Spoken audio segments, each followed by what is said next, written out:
Well, we're exactly 2 weeks out from Christmas. Hard to believe, right? Pet safety is top of mind for many pet owners who don't want them getting into things that they really shouldn't. Dog training expert JB Pittsinger joins us in studio to talk about some ways that you can protect your pets and your peace of mind. Thanks for coming in. Thanks for having me.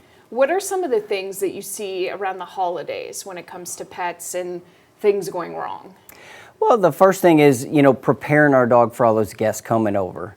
We probably don't have that many guests coming over a lot, so preparing beforehand is really going to help them out. We can do some little tricks, like we can record our doorbell sounds or some knocking sounds on that Bluetooth speaker. We could put that Bluetooth speaker over by the door or the doorbell. That way we can activate it from our phone. It seems more realistic for the dog. We could prepare them for all those guests coming over.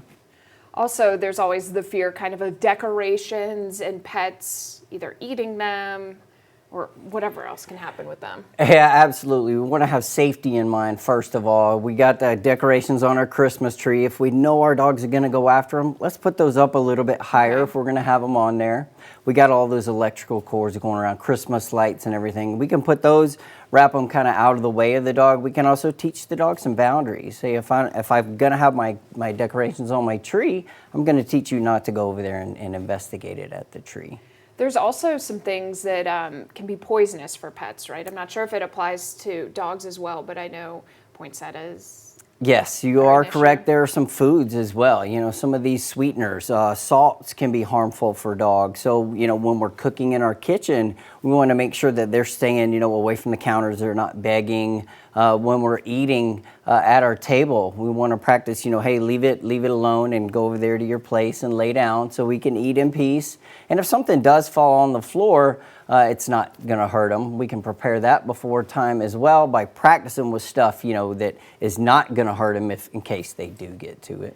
And what's your advice for maybe someone who's having a party and the pet isn't always great with guests? What would you recommend? We want to have a safe space for that dog. We want to have a kind of a cordoned off area, their place or their crate or a separate room that we keep them in. And we educate our guests, when they come over, hey, the dog's a little nervous or anxious, so we're just going to kind of leave the dog around. And, we can bring the dog out, once they get calm. And finally, what are some of the biggest dangers you should tell pet owners about during the holidays, just to leave something for them to think about? It's those foods. A lot of those foods, there's a lot of stuff that can be harmful for our dogs that we don't know about. So, AI is going to help us figure out what all those foods are. See if there's something that I'm cooking that it is harmful for the dogs. A lot of those cooked bones and those meats that we eat, we don't want to be giving those to the dogs. Also things like grapes, onions, things with the skin on them, things with seeds, or normally just kind of stay away from those. Okay, a lot to think about if you're a pet owner over the holidays. We appreciate the information, Absolutely. And I took some of it in, and I'll use it as well with my pets at home. All right, thank you. Thanks for coming on. All right. We'll be right back.